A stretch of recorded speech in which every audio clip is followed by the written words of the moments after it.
Hey everybody, Stu Smith and Jeff Nichols. We are back with a tactical fitness report, and we're going to talk about the PST, the physical screening test, and we're specifically talking about the BUDS level PST, and what a perfect world should look like if you are going to take the PST 10 days from now, right? So you could say a week to 10 days from now, this is what you should be doing. So we're going to create that 10-day window for you of how you're training for that. Now, obviously, you have been training before. You're not a beginner starting at day one. That's not what we're talking about. This is, you've been training, you've been working hard, you've already taken a couple of practice tests, you've created a system that works for you, and 10 days from now, you are going to take that test for the first time where it matters, in front of a mentor, and probably in front of the first Navy SEAL you've ever met.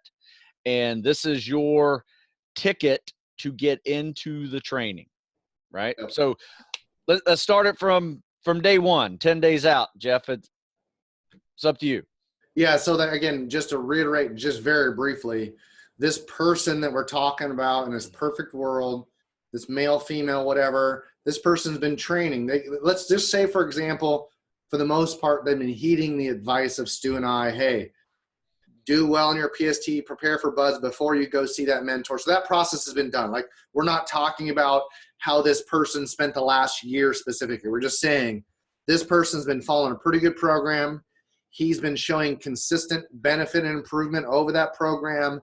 He's been able to take his weaknesses and turn them into not weaknesses, right? And he's conversed with either Stu or I or his mentor, and it's like, yeah, you're doing pretty good. There's a good shot that you're going to probably, hopefully, auto-qual. We'll say that. That's the guy, right? Right. So 10 days out, if he's practicing well, if he's moving well and his training is good, 10 days out is still – it's still a fair amount of work volume. You can still go in 10 days out. Absolutely. Intensity is down, right?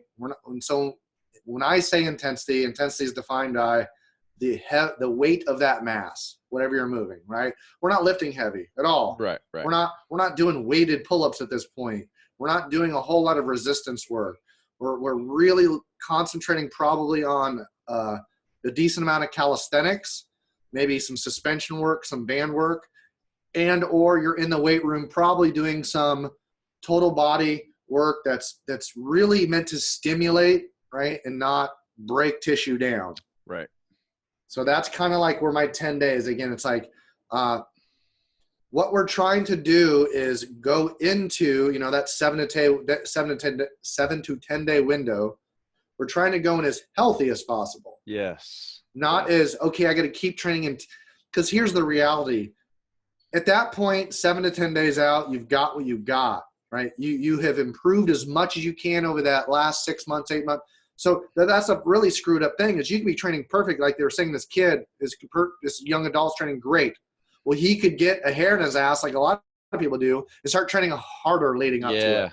Yeah. Don't do that. That's the big one. That's not an opportunity to cram for your last minute test. No. Yeah. We're like, hey, I'm pretty confident my training's been good.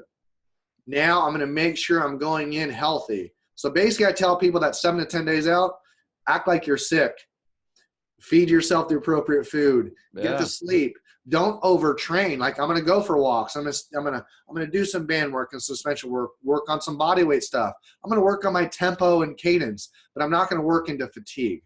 Yeah, you know what I like working on 10 days out? I like starting to really focus on goal pace, right? So when we focus on, and here's how I define goal pace. So let's say your last 1.5 mile run was a 10-minute 1.5 miles, right? Well, I try to say, all right, let's do this. Let's try to make your new goal pace somewhere between 9 and 9:30.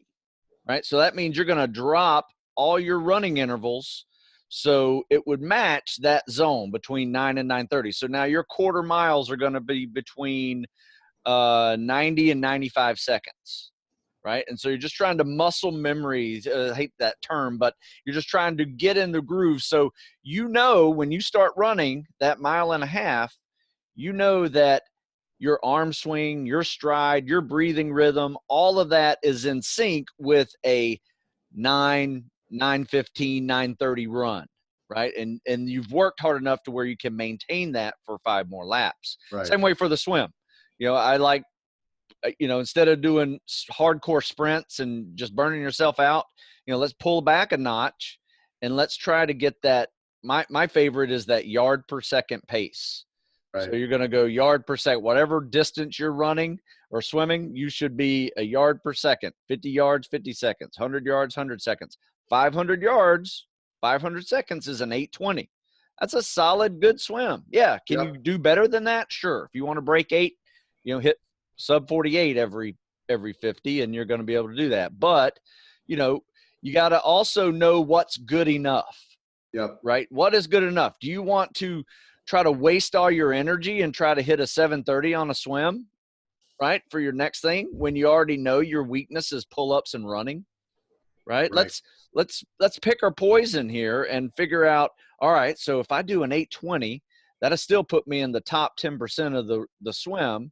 Now I hit my push and I hit my pull and my sit-ups, and I'm able to have a little bit more juice instead of burning it all out in the swim. So you got to think strategically, when you're thinking about the PST. It is not, when people say it's not, 110% effort the whole time. I mean, it is relative, but it is a maintenance effort the whole time. So how long can you maintain a pace for, 500 yards? How long can you maintain your pace for, sit-ups at 1 per second, or 25 every 30 seconds, right? So you're going to get 100 to 120, somewhere in there. I mean, that's a solid pace, right? You got to practice that pace, right? So that is where I would say you're 10 days out.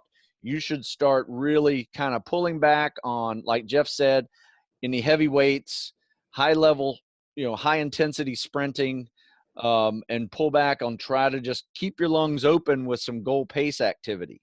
So I'm not a fan, personally, coming from my background as the powerlifting football player, I knew my weakness was endurance. So I didn't like to take too many days off from doing something that got my heart and lungs going. For sure. So I always would do something, non-impact, I'd do swimming, do biking, just to keep my lungs open on those days where it would be less intense. Yep. So. Yeah, and just to be super clear, when I'm talking intensity or weight room, right, I could say a percentage, but even the lowest percentage in my hypertrophy program is too heavy 10 days out. So be super clear. Like, you shouldn't be moving mass at a high velocity too much, really, unless the sport is – like, if I'm an Olympic sprinter, 100, 200, I might be working some neurological – explosive stuff. Sure. Very low reps, very, very low reps, and very just come out of the blocks, slow down, come out of the block, something, right? Very, very specific. That's more just keep the competitive edge. Yeah. Because we're also saying is it's also probably not a great idea, especially from the standpoint of the mind, to just shut everything down 10 days out, or even 7. Yeah. For most people, it's it's going to be very hard for you guys to shut things down 36 hours out. Let alone 7 to 10. Yeah, or the day before. I mean, it's hard to take a day off the day before.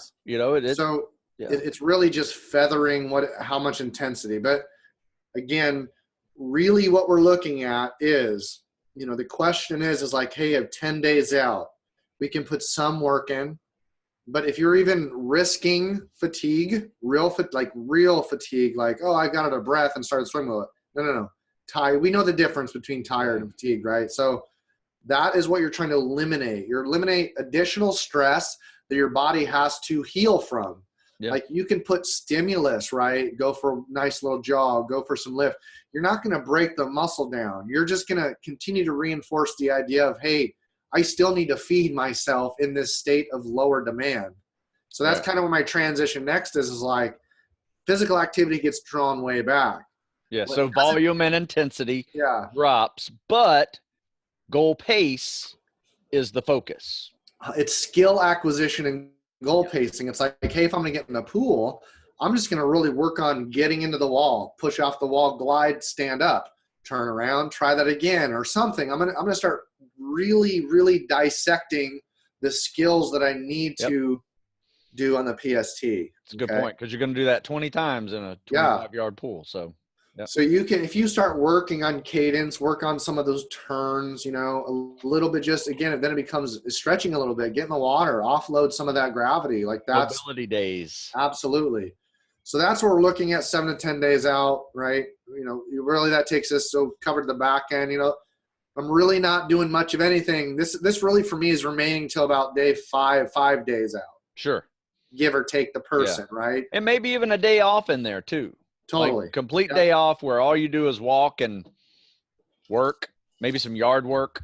Yep. You know, you're not like laying on your ass all day doing nothing. No. You're still moving around, doing stuff, stretching, mobility, Completely. foam rolling, you know, working out anything that aches. Usually what I like to do on those days is I get my foam roller and I just go from like feet, you know, I start off with a lacrosse ball, go with the foam roller on my very bottom of my Achilles, and then work myself all the way up my backside. Then I roll over, work it all the way down my front side. And whatever aches, I just spend a little more time on. Like if I hit that IT band, I'm like, ooh, let me stay over here a little longer. Or, you know, my thighs are a little tight, you know, stay on there. Maybe turn on that hyper ice and vibrate it, or use the, you know, car buffer, you know, just whatever's tight, loosen it up. You know, take a day to do that in that first 5-day window. Yeah. I think from like, you know, from an emotional standpoint, throttling back some of that work can be a little bit hard for people.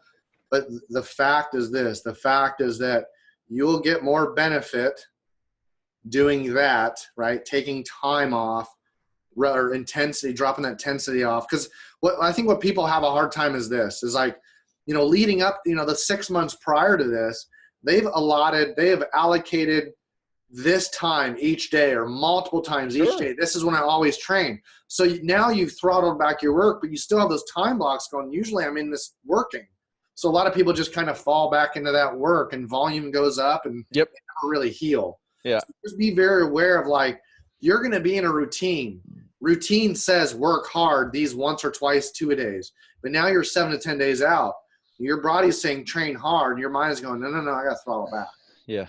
Right. And so now we're looking at the two things that I think part of people, they feel like I need to do less of, because since my work activity is low, well, now I don't need to sleep as much, and I probably don't eat as many calories. Yeah. And that's completely the wrong way to go about it. It's like, when you're in this state of healing, maintain that caloric demand that you've had, right? We're talking quality foods. We're not going to get deep into this, but we're saying that this person over the last year has maintained a good caloric balance, right? They've been able to heal. They haven't been getting sick.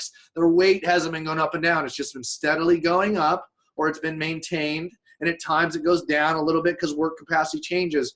But body composition over the last year has just been very obviously shifting.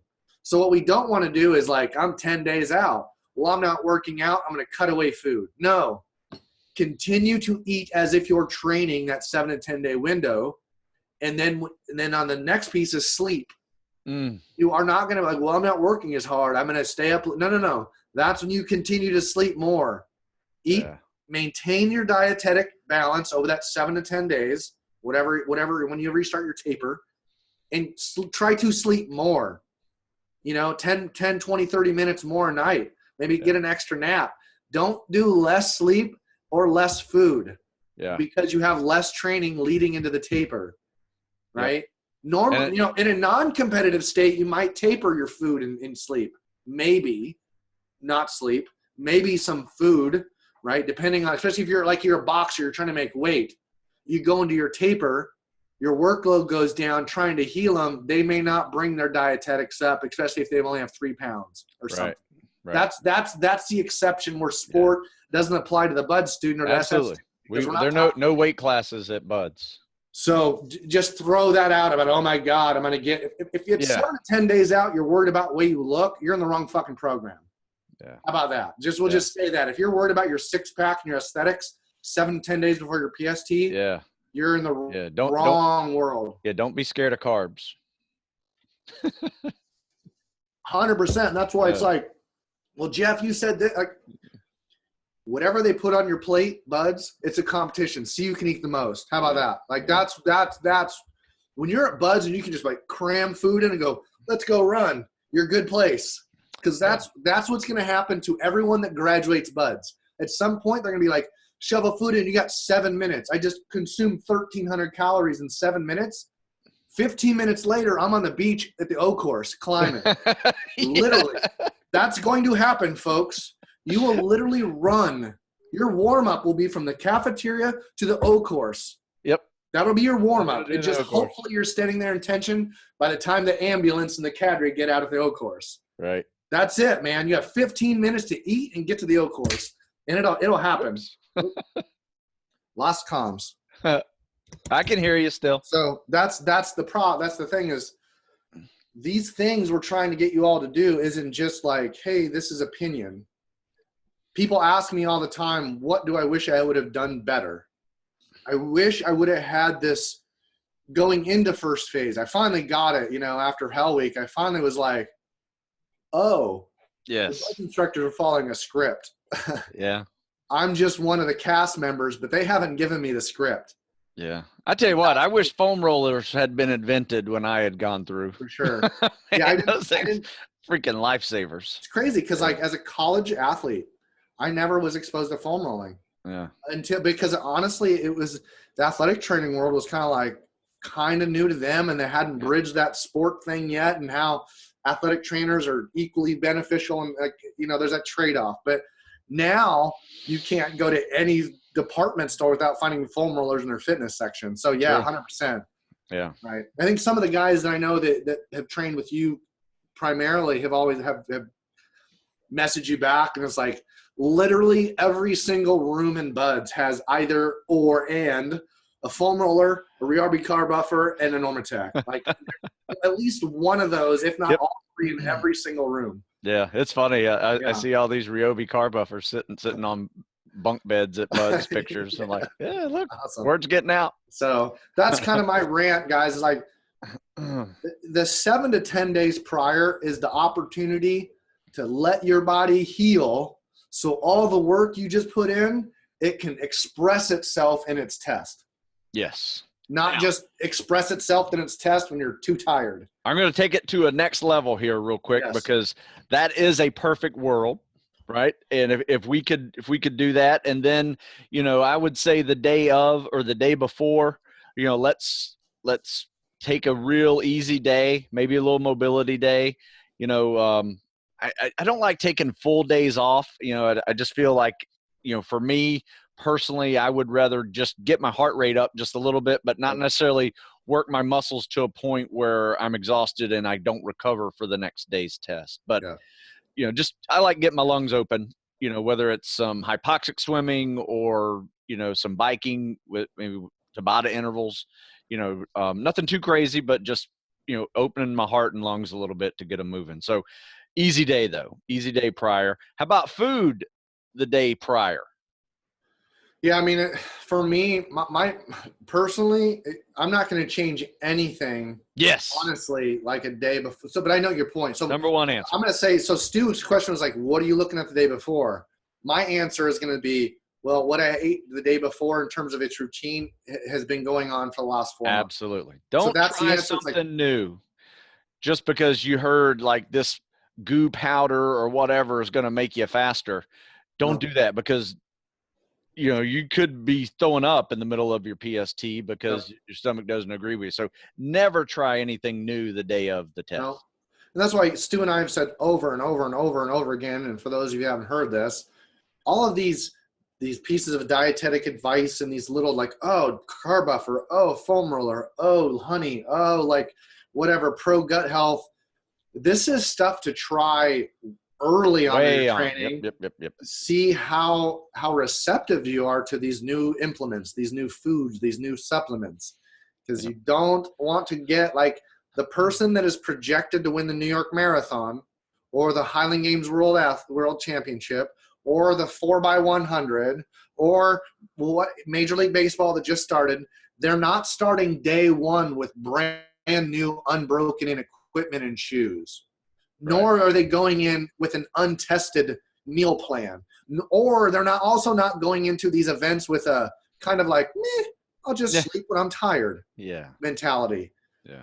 Right. That's what we're trying to get you guys to go, is like formulating a plan before you, like anything big or small. Like when you go to the gym, you warm up. Why? Because it's the right thing to do.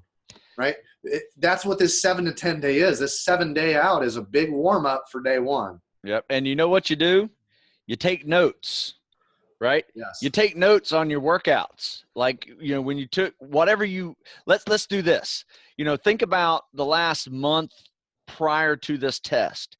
You had a couple of really good days. You just went in and just crushed anything. You had a PR on your run. You had a PR on your swim, did the most pull-ups you ever did or whatever. You know, those things are written down in a notebook. And then what you do, flashback 24 hours prior, what did you do? What did you eat? You know, what 100%. how did you sleep? You know, 24 hours prior to your best performance, you should consider repeating that more often. 100%.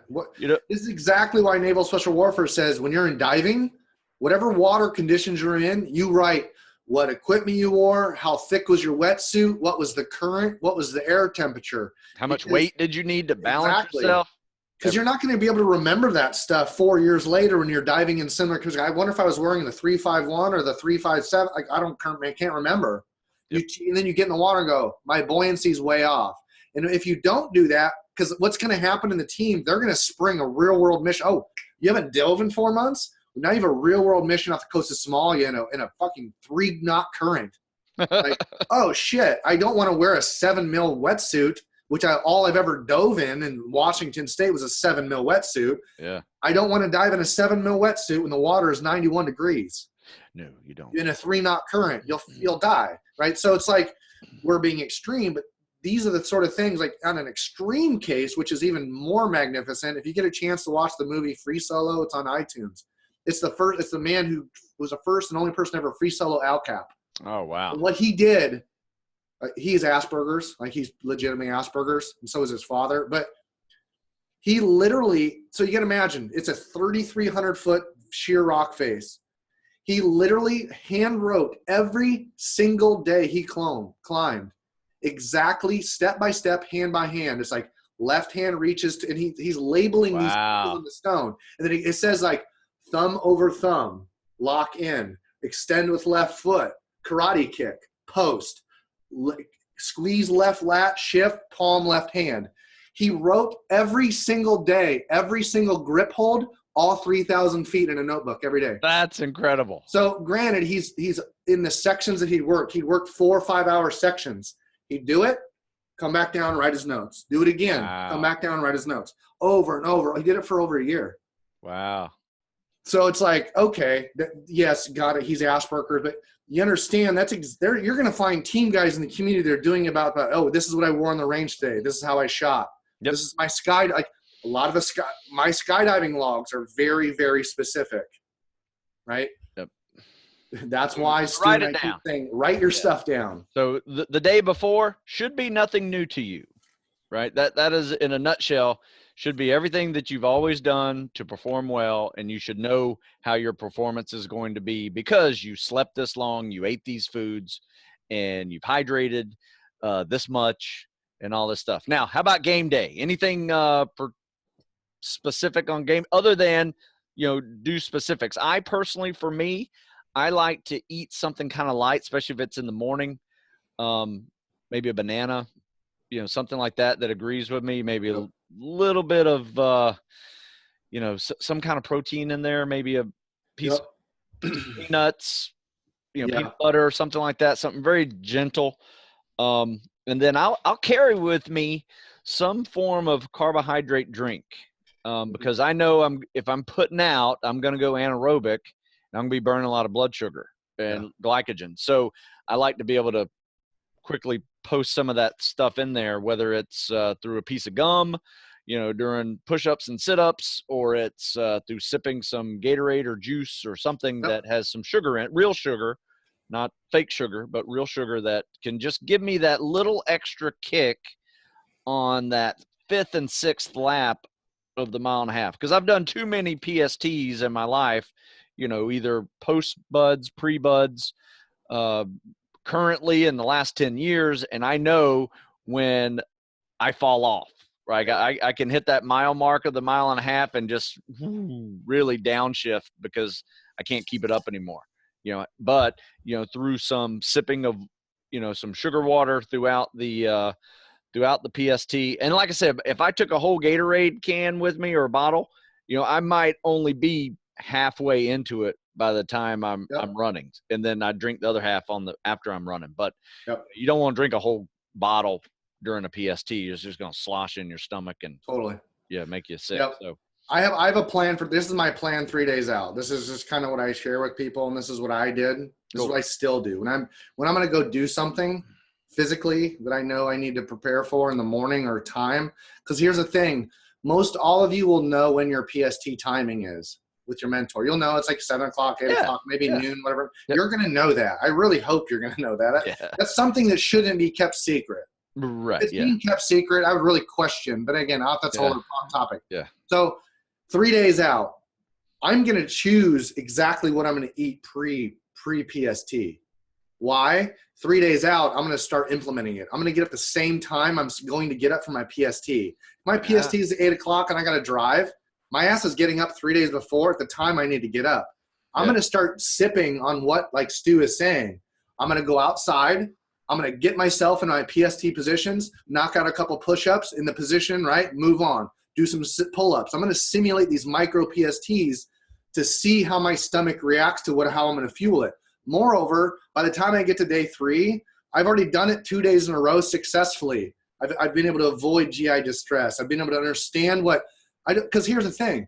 People that are walking up to the line, rubbing their eyes, yawning for their PST, you're fucking wrong. Yeah. You should have already fixed that days before, right? If you're in a state of yawning, right, and rubbing your eyes, and I'm tired, and I didn't have time to eat, and you're spilling out of your car and trying to get your socks and shoes on, go away.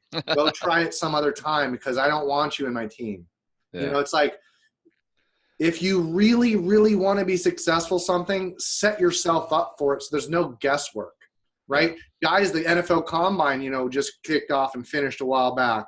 Those people that have to run the 40, the T-drill, the shuttle, the vertical, the bench press, they've been practicing it for a minimum of 6 weeks prior, just getting into the position, right? And then working routine. That's what the PST is, right? Practice the stuff other than the reps. You're getting the reps through the work. Like they're saying, like, we want to train for war, not the battle. Like the war is military service, is law enforcement. It ain't the PST. If all you ever do is train for the battle, you get overtrained and you're beat up. Yep. Right. And that's the weird thing. Like you get two MMA thoughts. You get the MMA camp that just spar, and it works for them. And then you get like the GSP camp that works smart, and has longevity. None of those spar camps have any longevity. Right. But they also are like, well, you're not a fighter. Yeah. And the GSP's laughing his way to the top. Yeah. And everybody else who's taking their time, you know? And so that's where we're starting to see kind of this microcosm of mistakes from the historical combatives world. Because now you have these camps that are having fighters going very healthy all the time. Right. That's where we're looking for the PST. That's really cool. You know what? I saw Tim Kennedy announce that he's going back. Mm-hmm. Yeah, is he Bellator or UFC though? I don't know, but he's going to go back he's going to go back to fighting again, which, you know, the reason why he feels good right now, wants to go back in, because he's had a year off. He's taking time off. Yeah. And so this Bellator is really doing much better, and they're getting some great fighters. I was talking to a friend of mine who's good friends with Tim, who's also a pro fighter. He was like, he had told me a couple of weeks back that Tim was getting back in. I think he was going Bellator though. Oh, okay. Which is fine. That's not a step down as far as I understand anymore, because people are sick of the UFC sort of aristocracy. Like, you're gonna wear this and you can't do this. Instead, I think Bellator is kind of like the NFL over there. Yeah. So, anyways, it'll be good. But so again, folks, my summary is the 10 days before your PST is not the time to cram. You should have spent the last year studying, we'll say. Yeah. You know, my my closing to this is the reason why, unfortunately, we give this presentation and other podcasts in the past and articles I've written, and quite frankly, the programs, is because here's what we see a lot of. I don't want to see anybody set themselves up for failure, but you're going to set yourself up for failure if you turn 18 and go talk to a recruiter and then find out you have to take a 500-yard swim and you got to learn how to swim, but you're already in the delayed entry program, right? And you took your first PST and didn't finish. How seriously are they going to take you as a candidate for Spec War, right? If you can't even, pass this fitness test. So Yep. you're going to pass or you're going to fail. There's going to be a failure group. There's going to be a passing group. And, you want to be in that passing group. Not only do you want to be in the passing group, but you want to be in the top 10% of that passing group. So, we had a couple of our guys go take the PST this past week. And, the guy is really smart, has finished college, crushed the PST day one. And, they said, "Hey, do you want to leave this Tuesday?" He goes, "No, I want to leave end of the summer." Right. I got another 6 months to get through buds, to prepare to get through buds. I focused, the last couple of months on this test today, which I just crushed. And now I want to focus on, getting got the battle. Now let's go train for the war. Now let's go focus on getting through buds, right? Yep. Unfortunately, if you're stuck in this constant PST loop, taking it over and over and over again, and let's say you finally pass it, you get to go to boot camp, a week afterwards, and now you've gotten good at taking the PST, right? You've deloaded from, boot camp. From any volume that you could acquire. From any volume whatsoever for 2 months. Then you go take a PST and you fail it, and you don't even get your chance to go. Or let's say you pass and you go through buds prep and you've spent 6 weeks kind of preparing to get through buds. It may not be enough. If it's enough, God bless you, because you probably got some hardcore mentality and you mentally toughed it out to be able to get through buds on that level of preparation, which there's plenty that do that. And, I'm not knocking it. I'm just saying that, you need a little bit of both. You need to have that grit, and you also need to have the foundation so that you don't fail the standard and you don't hurt yourself trying to get to the standard. Yeah. So that's why we do this, because unfortunately buds is filled with 80% of those people who went there unprepared. Yeah. And I guess it's unfortunate that we can't get everyone to hear or heed that advice. I got an email this weekend, a message like, "Hey, I just entered the DEP, and he goes, I passed my PST, I've entered DEP, and I have 3 weeks before I ship out. What tips do you have for buds?" And I was like, I hate tips. I hate tips. I don't offer tips, number one. 2, I just said, from a percentage standpoint, the likelihood of that person making it through just off of what he is at, because then he sent me his numbers, and I was like, you auto-qualled with 12 pull-ups. Yeah, I don't get it. Like, how is that? You 9:20 run, auto-qual. Kid doesn't have a chance, probably, physically. Like, not a chance. Yeah, I mean, because all he's done is he's worked on his PST little. I mean, he's physically fortunate enough to pass the PST.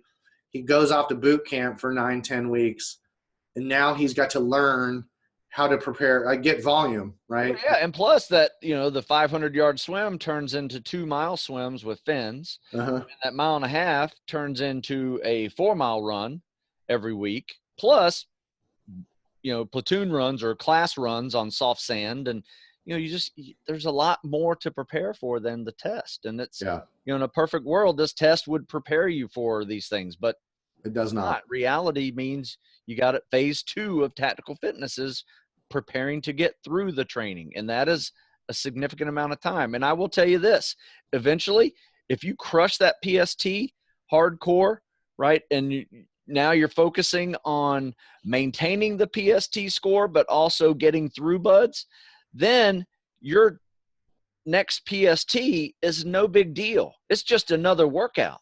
You don't need to take a 10-week taper for it.